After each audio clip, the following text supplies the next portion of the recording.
The message arrived on Evan Calder's console exactly at the end of the work cycle. Report to Director Kothes's office immediate. No reason was given. That alone made Evan's stomach tighten. Humans had been part of the coalition. For only 6 years, that was nothing on a galactic scale. 6 years was still recent incident territory. Humans were still watched, still measured, still quietly judged. Evan knew the rules well enough. When a director summoned you without explanation, it usually meant a mistake had been found. Or worse, a misunderstanding that needed to be clarified. He shut down his workstation, carefully making sure every data stream was closed. His coworkers noticed the summons too, a few alien heads tilted in curiosity. One of the Veral engineers let his color patterns flicker, and what Evan had learned was concern. "Good luck," the Veral said softly. That did not help Director Kathas's office. It was located in the inner ring of the station, far from the shared workspaces. The walk felt longer than usual. The lighting shifted suddenly as Evan passed through security fields, tuned to Kathas's species. He felt the familiar prickle across his skin as the scanners read his biology, his implants, his stress levels. He wondered what they were reporting right now. Anxiety, probably human anxiety. Kath's species did not have a direct word for that. The office doors opened without a sound. The room inside was larger than Evan expected, with high curved walls that caught the light and bent it into soft patterns. No sharp corners, no visible screens. Everything in the room felt deliberate, calm, controlled.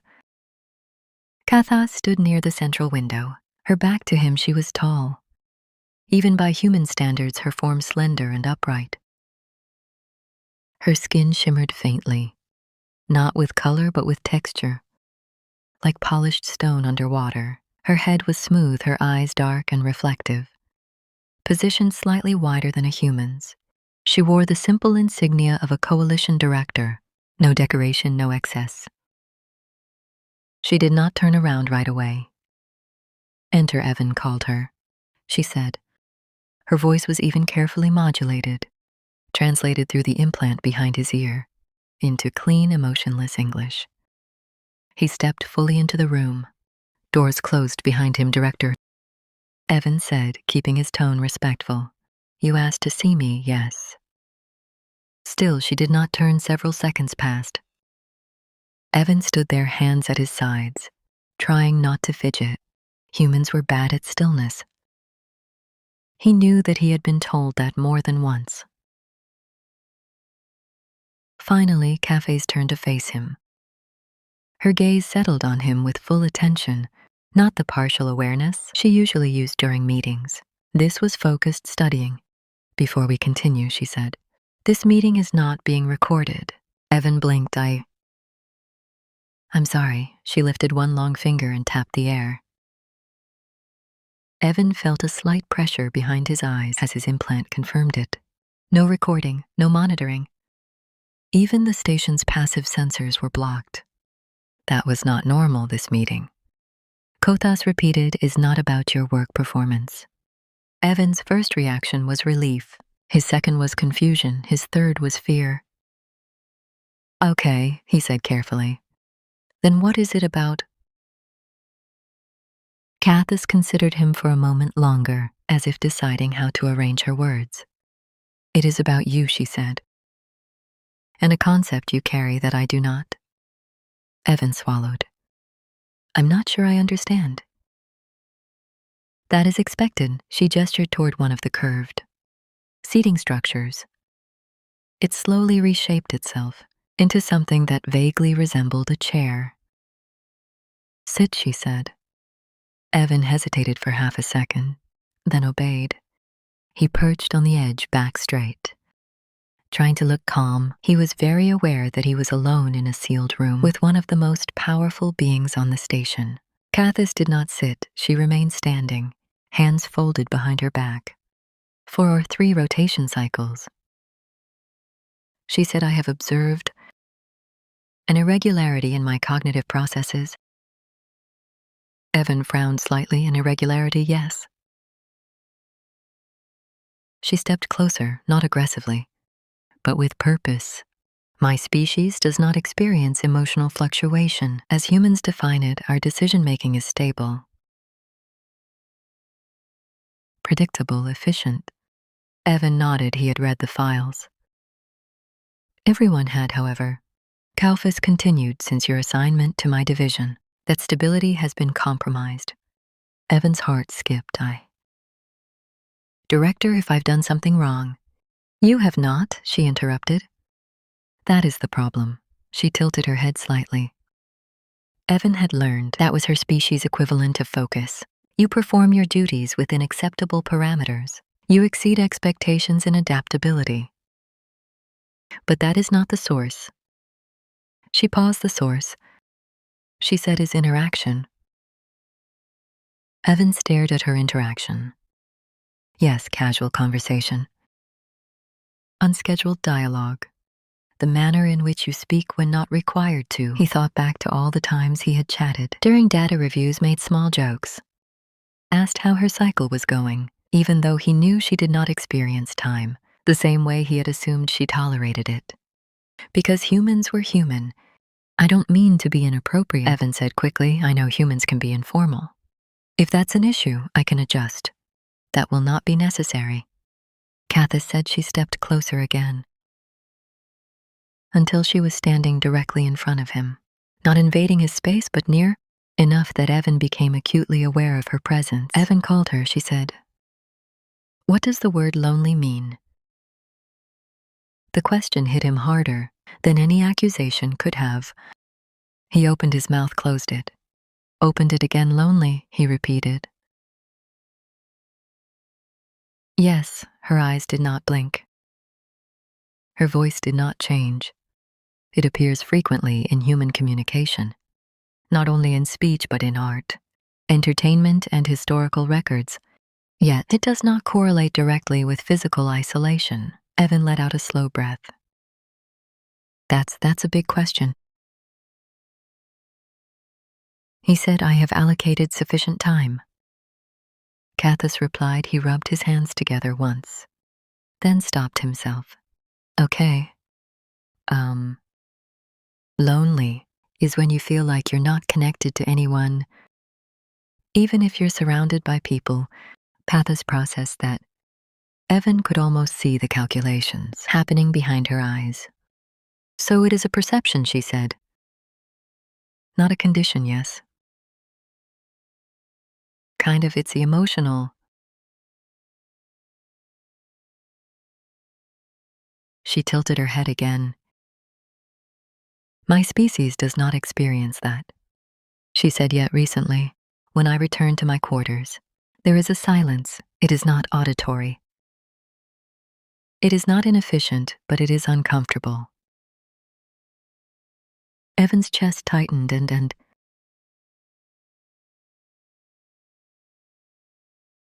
you think that's loneliness? He asked quietly. I believe it may be adjacent, but I cannot control. Confirm this without human input. He looked up at her, really looked.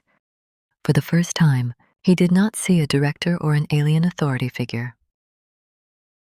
He saw someone trying to understand something unfamiliar and unsettling.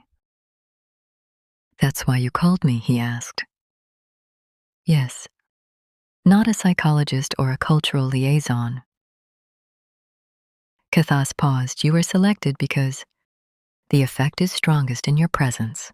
Evan froze. I don't know how to respond to that. That is acceptable. She took a step back, giving him space. Humans, she said, possess a capacity for emotional influence that exceeds predictive models. Your species alters environments without conscious intent. He gave a small, nervous laugh. Yeah, we're kind of messy like that.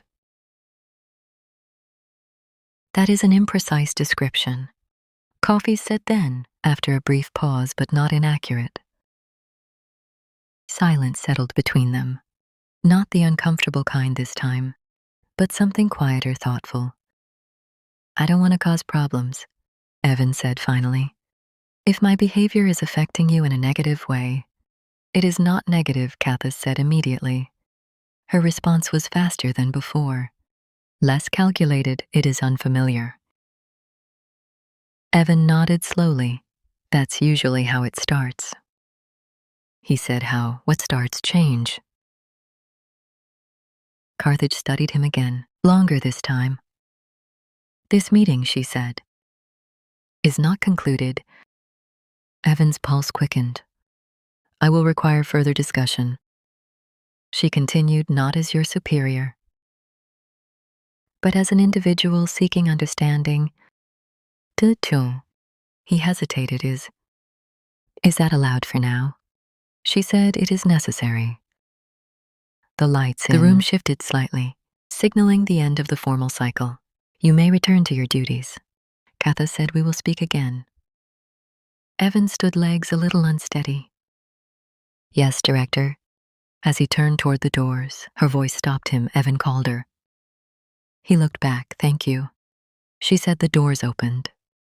Evan walked out, heart racing, mind spinning, knowing with absolute certainty that whatever had just begun in that room had nothing to do with work anymore. Evan tried to return to his work. That was the problem. His hands moved over the console, opening files, checking data flows, approving minor adjustments, just like he had done hundreds of times before. On the surface, nothing had changed. The station still hummed with its steady rhythm. The coalition system still needed human oversight. His coworkers still exchanged brief nods and efficient greetings, but Evan's mind kept drifting back to the sealed office, to the way Director Cafes had said his name, to the question she had asked. What does lonely mean? Humans ask that question too. Sometimes, usually late at night. Usually when something already felt wrong. He told himself to focus. Overthinking was a very human habit, and one that other species did not respect. Still, when the next message arrived on his console, only 2 work cycles later, his chest tightened again. Private consultation approved. Location unchanged, no signature. None was needed. Evan stared at the words for several seconds before standing up. This time there were fewer curious glances as he left.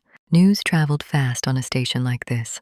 People noticed patterns, and being summoned twice by a director in such a short time was definitely a pattern. The walk felt different now. Not heavier exactly. More uncertain, the office doors opened as before.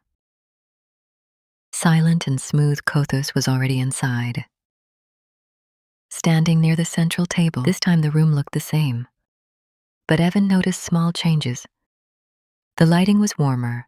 The seating structure had already formed into something closer to a human chair, complete with a backrest. She had anticipated him. You arrived on time, she said. I didn't want to keep you waiting. Evan replied that response. Katha said is also human. He gave a small smile despite himself and sat down this time. He leaned back instead of perching on the edge. He was still nervous, but curiosity was starting to push past fear. Kathis did not immediately begin. She stood in silence, hands folded, gaze fixed on a point just past him. Evan wondered if she was thinking or processing something else entirely. I reviewed human literature after our last meeting, she said finally. Oh, Evan said that's a lot. Yes, she agreed. Your species produces an excessive volume of narrative content? He laughed softly. We like stories. I have observed that, she said. Stories appear to serve multiple functions: education, emotional regulation, social bonding. Yeah, Evan said. All of that. She turned her gaze back to him. In multiple narratives, she continued. Loneliness is not resolved through efficiency, achievement, or authority. It is resolved through connection. Evan nodded. That's usually how it goes. This concerns me, Katha said. Why? Because connection introduces variables, she replied. Variables introduce risk. Evan thought about that. They do, he said. But they also make things meaningful. She did not respond right away. In our previous conversation, Katha said you indicated that loneliness can occur even when one is surrounded by others. Yeah, explain that further. Evan took a breath. Okay. Imagine you're in a room full of people who don't really see you. They talk around you. Not to you. They know what you do. But not who you are. You're not alone. But you feel invisible. Kathos's eyes narrowed slightly. Invisibility is not possible in a shared space. Emotionally invisible, Evan clarified. She processed that my species values clarity. She said visibility is direct. Either one is observed or one is not. Humans are complicated, Evan said gently. We can be seen without being understood. That seemed to unsettle her, more than anything else he had said so far. You believe I do not understand you? She said. He hesitated. I think you're trying, he said carefully. Which is more than most people do. Katha stepped closer to the table. Then allow me to be clear, she said. I do not experience loneliness as you describe it. But I experience absence of what? Evan asked. She paused longer this time.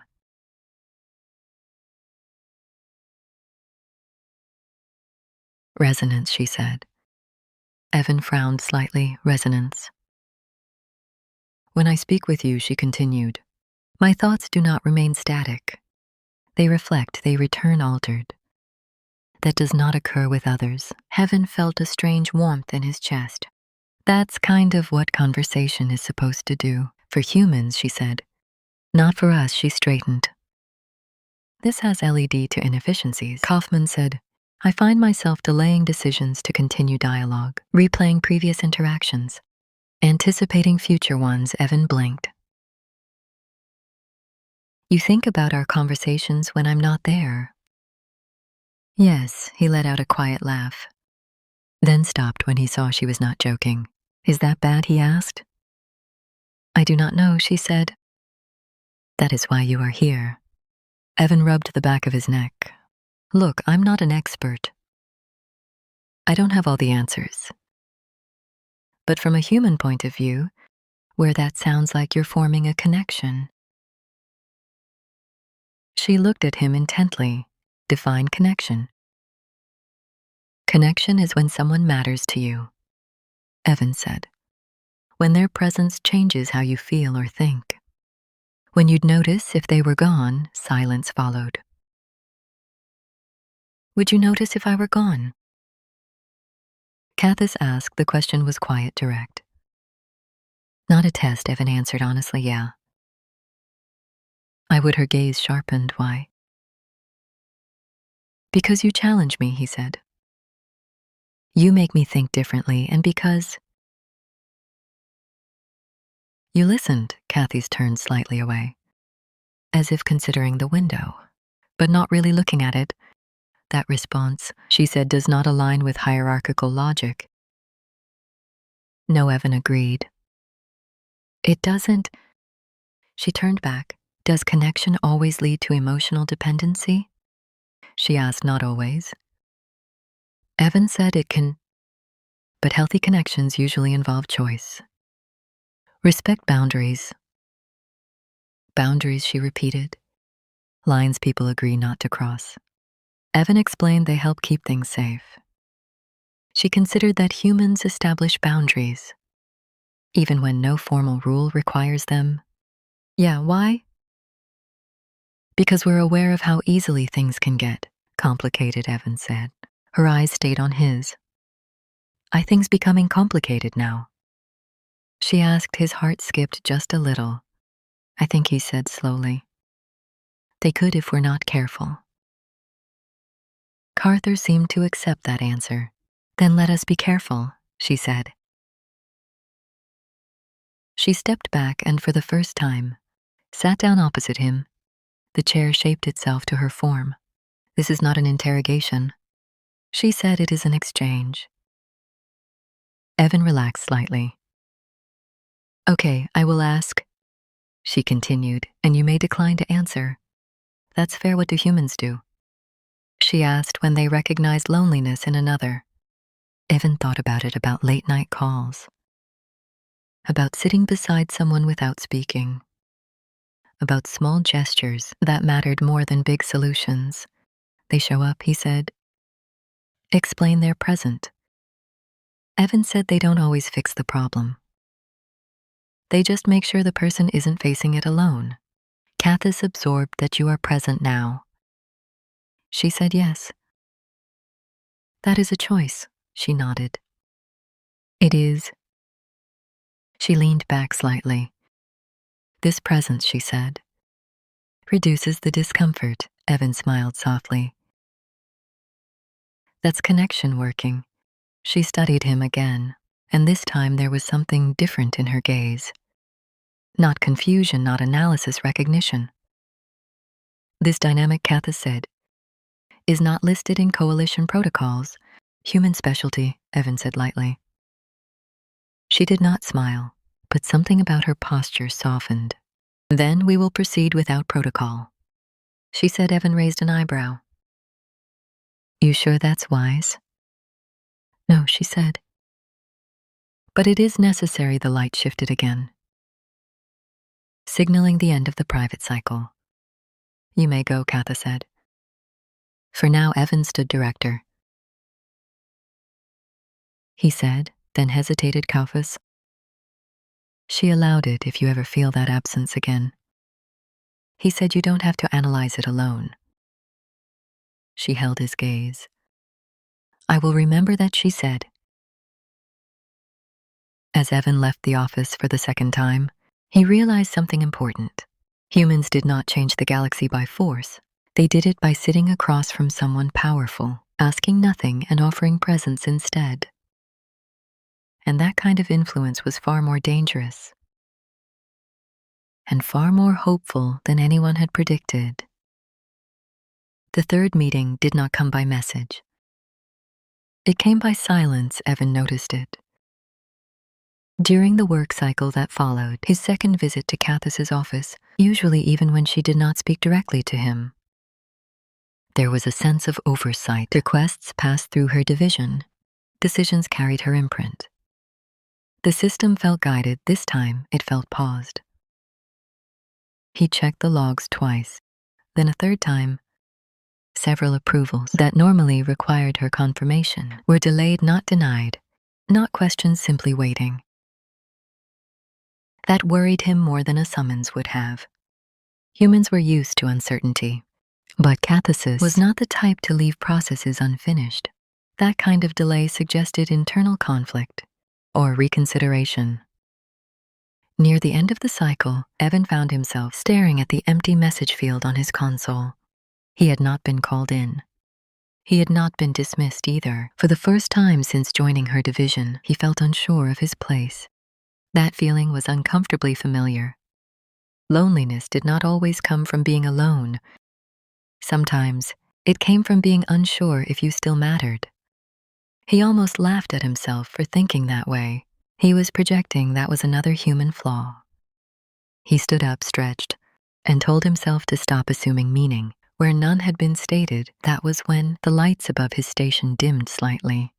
A private channel opened. Evan Calder.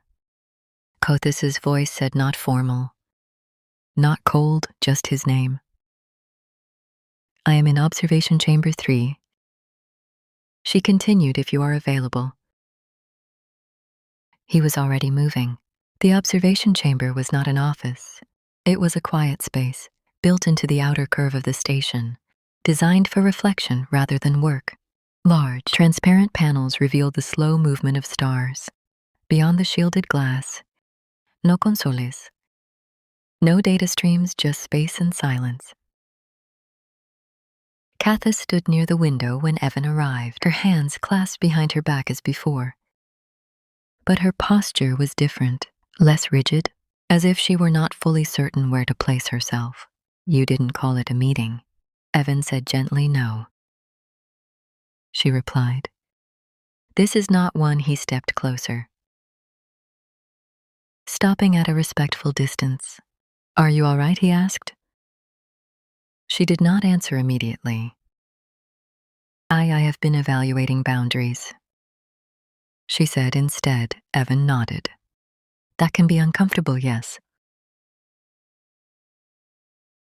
She turned slightly, not fully facing him, but no longer turned away either.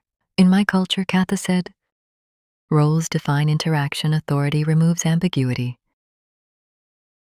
Emotion is irrelevant, and now, Evan asked, and now, she said ambiguity persists even when roles are clear.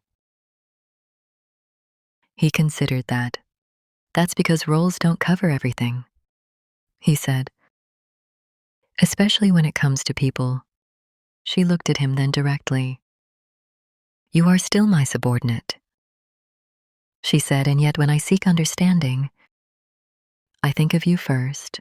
Evan felt the weight of that statement settle in his chest. That doesn't mean you're doing anything wrong, he said carefully. It just means you trust me. Trust, she repeated. Another human concept with no direct translation. Trust is letting someone affect you, Evan said, even though they could disappoint you. That seems inefficient, Kafa said. It is, he agreed. But it's also how we build anything lasting. They stood in silence for a while, watching the stars drift slowly past. Evan could feel the station's hum beneath his feet. Steady and reassuring, Evan called her cockatess, said, do humans always question boundaries once they are acknowledged? He thought about it. We don't always question them, he said, but we do test them gently. To see where they really are.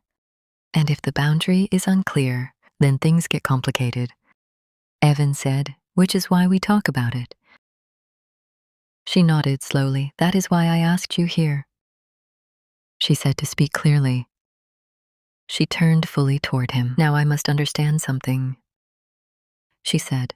Do you perceive this interaction as inappropriate? The question was careful, measured, but there was something vulnerable beneath it. Evan did not answer right away. I think, he said finally, it depends on what we make it explain.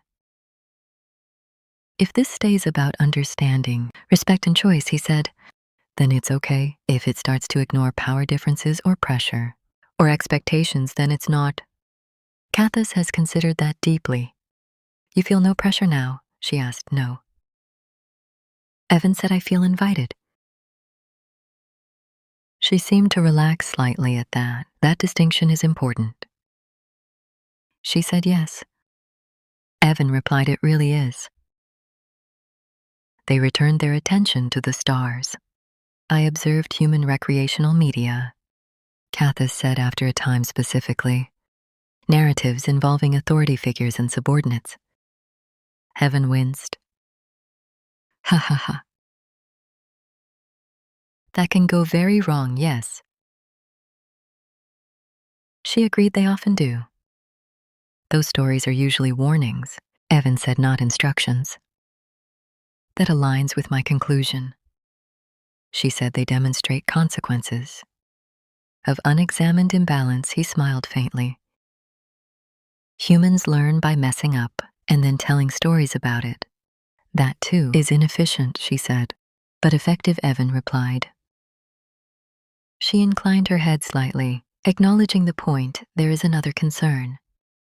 Katha said, my continued interaction with you has altered my perception of others. In what way? I find myself expecting resonance, she said, and feeling dissatisfied when it is absent. Evan frowned gently. That's something humans struggle with too. How do you resolve it? She asked. We don't really, he said. We just accept that not everyone connects the same way. Some connections are rare. That doesn't make the others worthless. She absorbed that quietly. So this, she said, Gesturing between them is rare. I think so, Evan said honestly. She studied his face, searching for something. And you are not uncomfortable with that rarity? No, he said. I'm just aware of it. That seemed to matter to her. The chamber lights dimmed slightly, responding to the station's slow shift into rest cycle. The stars outside appeared brighter. I have been nominated, Kathis said suddenly. Evan turned to her for what? For consideration as a Coalition Council representative. She said, the first of my species to be evaluated for such a role. Independently, that's huge. Evan said, congratulations. Her expression did not change. The evaluation includes psychological adaptability. She said specifically, my ability to relate to non-hierarchical species. Evan understood immediately. They're watching you, he said. Yes. She replied indirectly. And us, he added. She did not deny it. That changes things. Evan said quietly, yes. She agreed. Silence stretched again. Heavier this time. Does that mean we should stop these conversations? Evan asked. Cacophonies looked at him for a long moment. No, she said.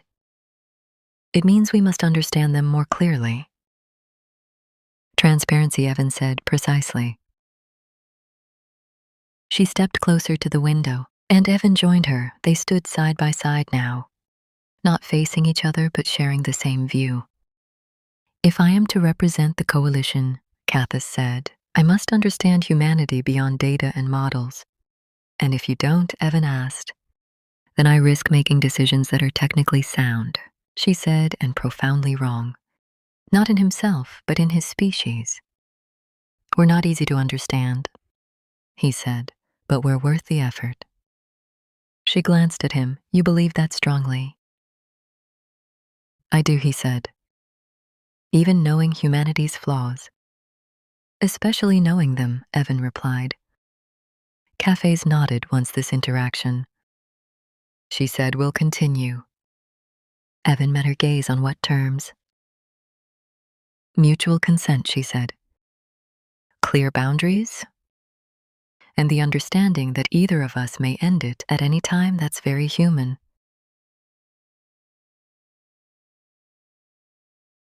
Evan said, I am learning. She replied. The rest cycle chime echoed softly through the chamber. You should rest, Cafe said. Humans require it, he smiled. So do you, even if you don't admit it? She did not deny that either. As Evan left the observation chamber, he realized something important. This was no longer just about loneliness. It was about choice, about responsibility. About two individuals from different worlds, deciding carefully and consciously how close was close enough. And for the first time, Evan understood why the galaxy found humans unsettling. They did not force change. They invited it. The announcement did not come with celebration. When the Coalition notice appeared across internal channels, it was written in neutral language, stripped of emphasis or praise. Director Kathis was formally advanced to the final evaluation stage for council representation. No ceremony, no applause, just acknowledgement. For most of the station, it was another administrative update. For Evan, it changed the air around everything. He noticed it first in the way people behaved. Conversations quieted when Cortez passed. Other directors observed her more closely, their attention lingering longer than before. Even the station system seemed to hesitate, routing requests through additional layers of confirmation. Power always did that. It bent space without touching it. Evan felt the weight of it settle on his shoulders too, even though no one had said his name. He had not been summoned since the observation chamber. No private messages, no quiet invitations. Kathis maintained strict professional distance during official cycles, addressing him only when necessary and never alone. It was deliberate that, more than anything, told Evan how serious this had become. During the fourth rest cycle after the announcement, Evan stayed late in the shared workspace, not because he needed to, but because returning to his quarters felt like stepping into a silence he wasn't ready for yet. He was reviewing a dataset for the third time when he realized he wasn't actually reading it. His thoughts kept circling the same question. Had he helped or complicated things? Humans like to believe their presence was a gift, that empathy was always good, that connection healed more than it harmed. But Evan knew better. He had lived long enough to see good intentions collide with reality, and now Cathesa stood on the edge of something enormous. If she fell even slightly, people would look for reasons, and humans were very easy reasons. The message came when he least expected it. Not a summon, not a request. A location upper transit ring. Maintenance overlook. Evan stared at it for a long moment. That area was rarely used quiet unmonitored.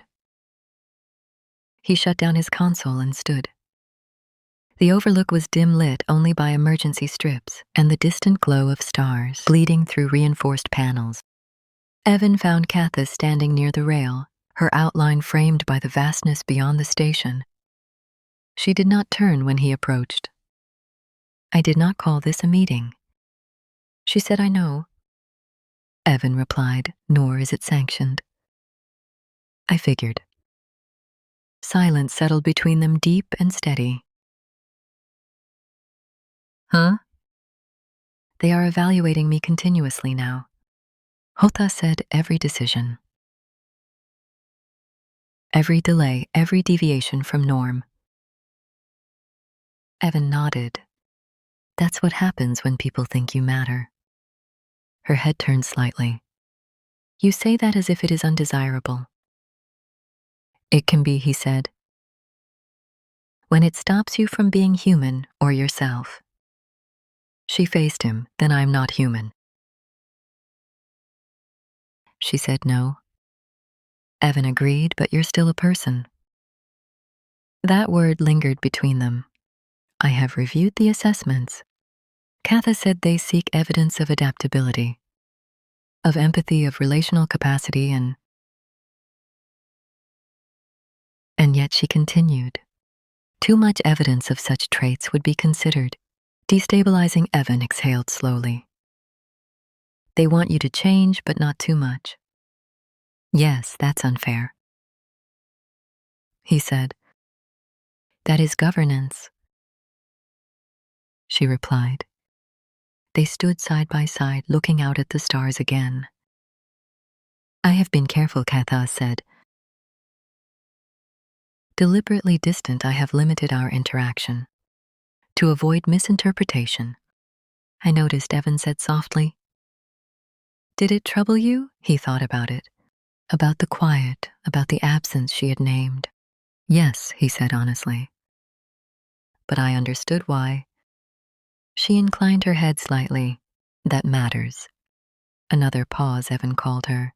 She said, "Do you believe humans influence others without consent?" The question caught him off guard. "I think," he said slowly, "we influence people by being ourselves, whether they consent or not." "That sounds dangerous," she said. "It can be," he admitted now. "Which is why intention matters." She turned toward him fully now. "My intention," she said, "is not personal attachment." Evan met her gaze. "Then what is it understanding?" She replied, "Perspective. A way to lead that does not fracture those beneath it." "That's a good intention," Evan said. And yet she continued, "I am aware that my reliance on your presence may be perceived as favoritism or weakness." "That's the risk," Evan said quietly. "Yes." Silence again. "I have considered removing you from my division." Katha said. Evan's chest tightened. But he did not interrupt. It would resolve multiple concerns. She continued, "Eliminate speculation. Protect the evaluation process," and Evan asked, "And it would be incorrect." He looked at her, then really looked. "Why?" he asked. Because it would be a decision made from fear, she said, not clarity. Evan felt a slow warmth spread through him. Not pride, not relief. Respect. That's leadership, he said. P. She studied his face carefully. I require your honesty, she said. Not as my subordinate, but as an individual. You have it, Evan said. If I succeed, she said, my position will place me beyond this station. Beyond this division, Evan nodded. He had expected that, and if I fail? She asked, then you'll still be you. Evan said, just without a title. She considered that. Would you regret this interaction?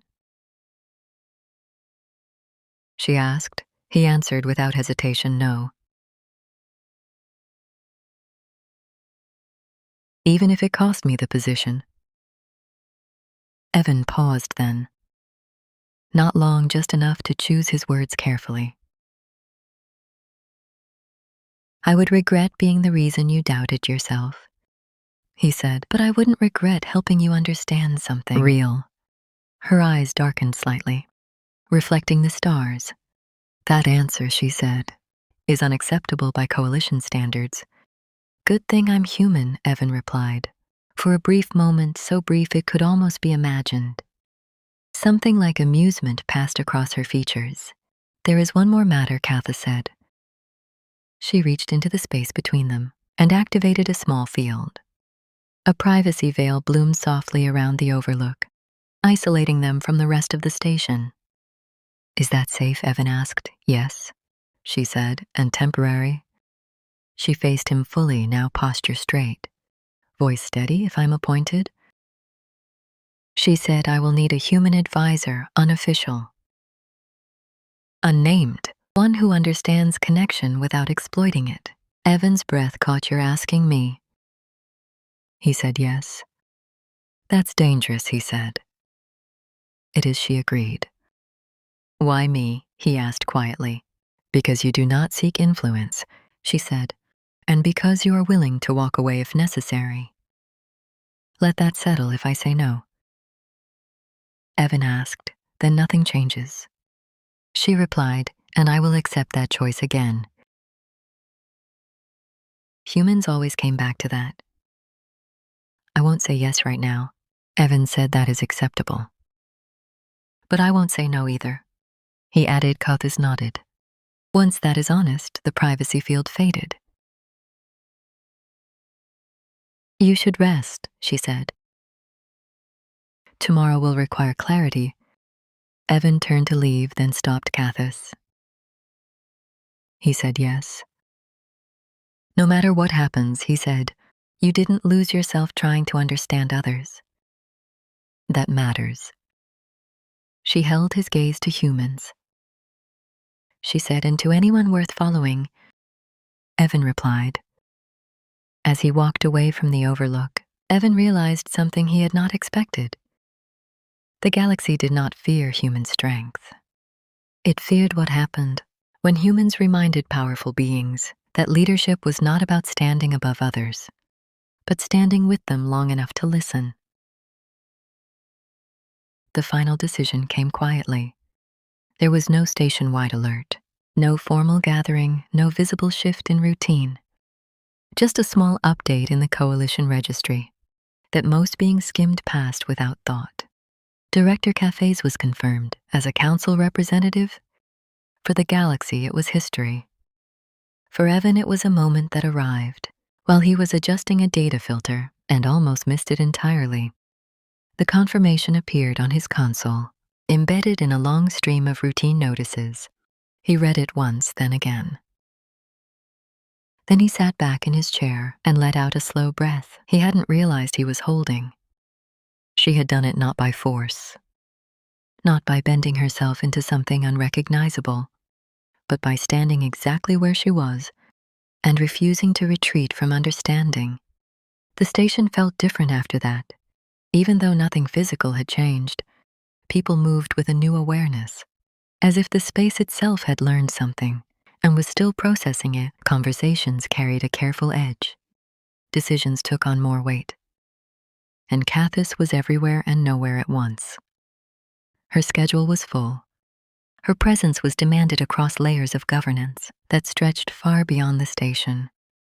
When she did appear in person, she carried herself with the same calm authority as before, but there was something new beneath it, a steadiness that did not come from certainty alone. Evan did not see her for 2 full cycles. No messages, no quiet invitations, no unscheduled encounters in observation chambers, or overlooks. He told himself that was how it should be. That this was the cost of success. That distance was not lost. Still, when the silence stretched longer than expected, he felt it again, that absence. On the 3rd cycle, a message appeared on his console. Motto location? A question: are you willing to speak without obligation? Evan stared at the words for a long time. Then he typed a single response: yes. The place she chose was not grand. It was a simple transit lounge, near the edge of the station, overlooked by most and unused during high traffic periods. The windows were smaller here, the stars framed instead of overwhelming. The seating was plain and unremarkable. It felt intentionally human. Cathis was already there when Evan arrived. Seated this time, her posture relaxed in a way he had never seen before. No insignia marked her role. No symbols of authority followed her into the space. She stood when she saw him. "Thank you for coming," she said. "Huh, you didn't order me." Evan replied no. She agreed. I asked. That mattered. They sat across from each other, a small table between them. For a moment, neither spoke. "I have accepted the position," Cathis said eventually. "I know," Evan replied. "Congratulations." She studied his face carefully. "You do not sound surprised." "I wasn't," he said. You were ready. That assessment," she said, "is not universal." Evan smiled faintly. "It never is." Another pause. "This will be our last conversation in this context." Ketha said. He nodded. I figured her gaze did not waver. "I want to be precise," she continued. "The advisory role I mentioned previously remains available, but it will not be constant. It will not be visible, and it will never be required." Evan leaned back slightly. "You're offering me a door, not a leash, yes." She said. "You may walk through it. Or not at any time." "That's a lot of trust," he said. "It is earned," she replied. Evan considered the offer carefully. He thought about the weight of it, the responsibility, the risk of being close to power, without being consumed by it. And he thought about something else too. "If I say yes," he said, "I don't want to become a symbol." "You will not cough," this said immediately. "I don't want to be the human voice," he continued, "or a justification, or a story people tell to make decisions feel better." She inclined her head. "You would be none of those." "Then what would I be?" Evan asked. She met his gaze, present. She said. Evan felt something settle inside him at that word. "Okay?" He said. "Then yes." On those terms, Cathis exhaled, a subtle shift but unmistakable. "Thank you," she said. They sat together in silence for a while after that, not the heavy silence of uncertainty, but the quiet that came after a choice had been made. "There is one more thing," Cathis said. "Of course," Evan replied. "My species does not mark transitions." She said. "We do not have rituals for endings." "Humans do," Evan said. "Yes. I have learned that." She reached into the space between them and placed a small object on the table. It was simple smooth, a thin band of material that caught the light without reflecting it. What is it? Evan asked.